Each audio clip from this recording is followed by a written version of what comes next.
magche-change oil. Diba?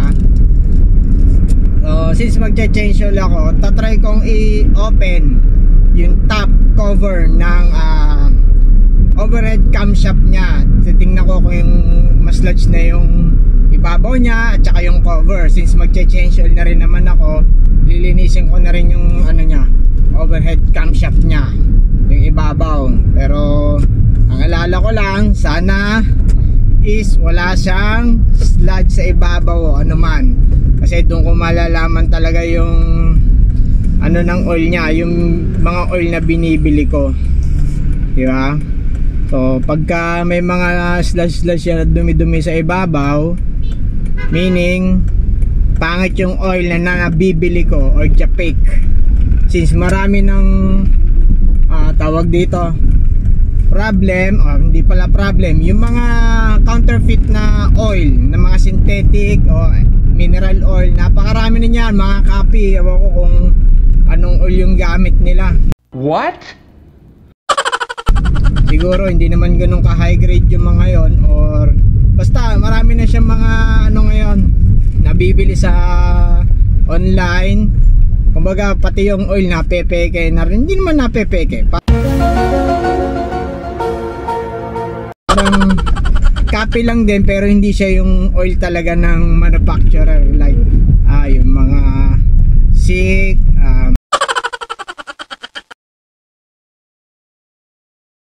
Magwan, or yung Castrol. Basta lahat ng oil, marami ng mga copy ngayon. Ewan ko, malulupit talaga ngayon yung mga tao ultimong yun, nakokopya na. Gumagawa sila ng mga formula, titimpla-timpla ng oil, is yun, mga coolant, yeah? So talagang kada talaga marami siyang mga pangyayari, lalo na sa mga technology. Alam na makakuha lang sila ng copy. So yun lang naman, kaya lang naman ako nag video ngayon dahil tomorrow is Saturday. So DIY time tayo, DIY video. So balikan ko kayo doon guys. So ito na rin naman yon, transition lang naman, transition lang.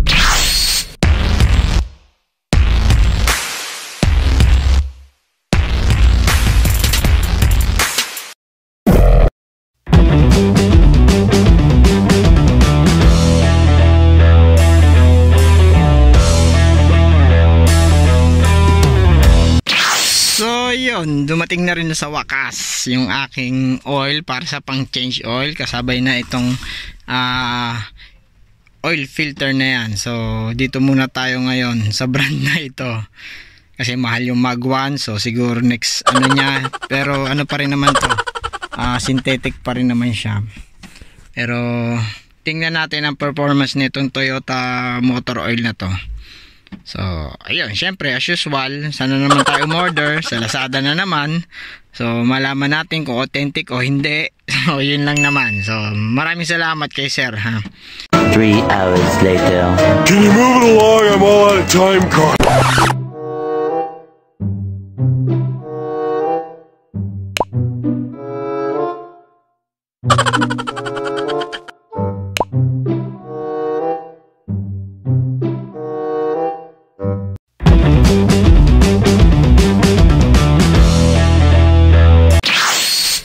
So ayun guys, now good afternoon. So ito na yung kinabukasan. So ako yung magpapalit na ng transmission oil for the first time. Hindi pala for the first time.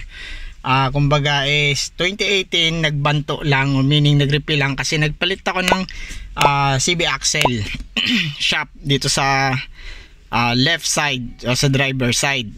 So ngayon is bumili na ako, tulad ng sinabi ko kahapon, nakabili na akong transmission oil at ito yon. So kitang kita naman din na original siya kasi hindi siya sticker. May mga parang magaspang siya, at hindi maputla ang kulay. So ayan titingnan nyo.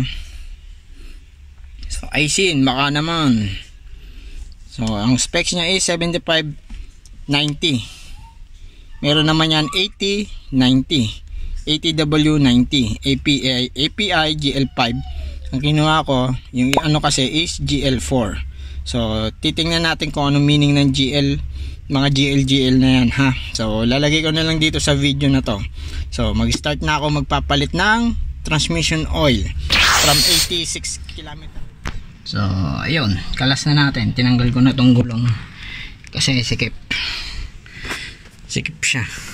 So ito yung transmission drain plug, ayan, at ito yung refill sa taas, ayun, medyo malabo, ayun, yan ang refill. Sa baba yung ito, yan yung ayaw mag-focus, ayun, yan yung transmission drain plug. So kakalasin natin yan ng number 24 na socket.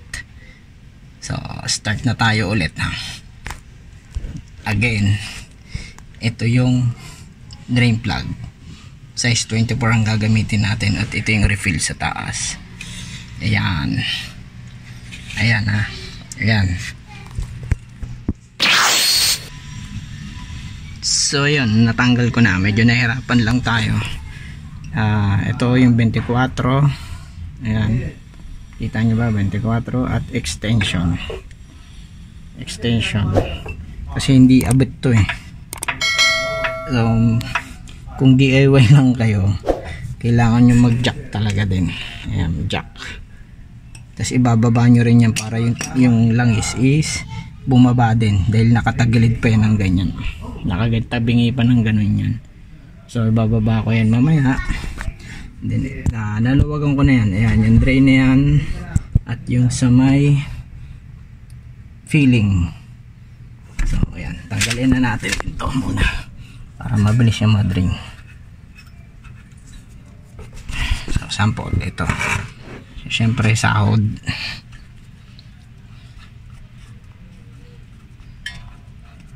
transmission oil, malinis pa, hindi siya ganun ka ano. So tanggalin na natin ito din sa taas para mas mabilis yung ma-drain, kasi mawawala yung hangin yan sa loob. O kita mo, diba?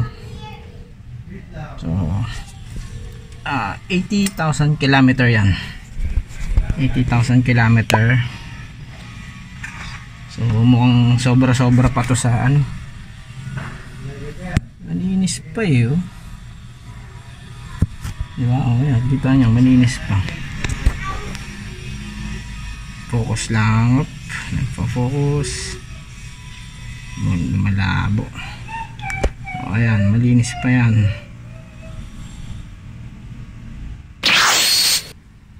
So ayan, nabalik na natin yung drain plug. Ilalagay na natin yung transmission oil.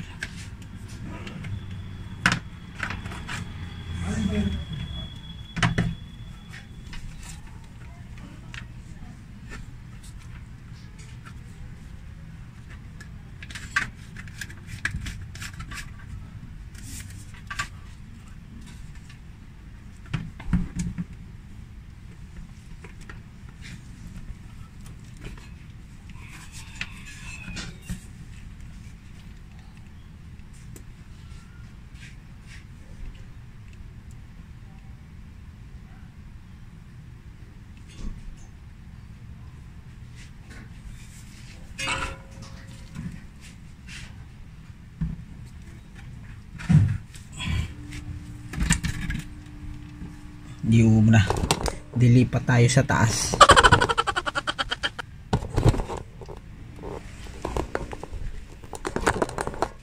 Dilipat tayo dito.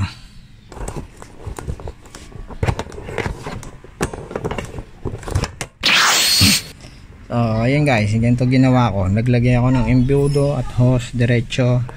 Syempre tsatsagain nyo lang yan hanggang bumaba siya. Medyo mabagal lang siya kasi malapot nga siya masyado eh. Mabagal lang siya bumaba, pero tsatsagain nyo lang siya, sasalinan nyo. So ngayon is naka 1 litro pa lang, wala pang 1 litro, pakalahati pa lang ako.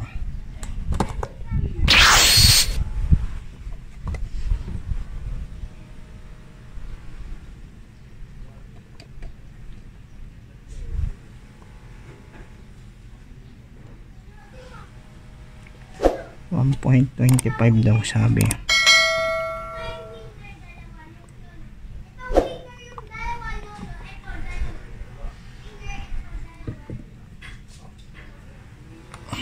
Ayan, tsagain nyo lang yan hanggang sa bumaba siya.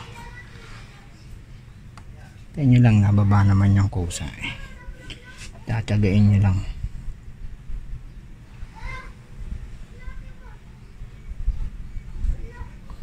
Ayan, kita nyo bumababa na.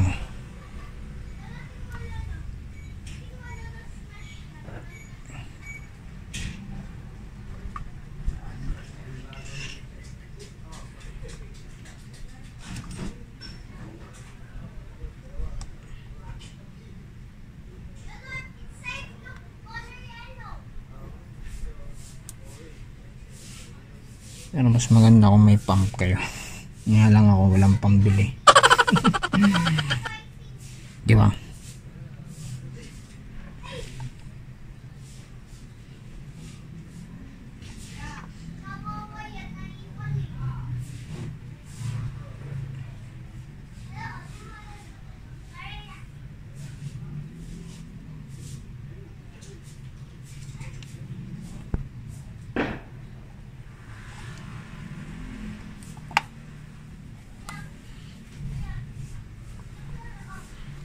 O yun, tsagain nyo lang yan.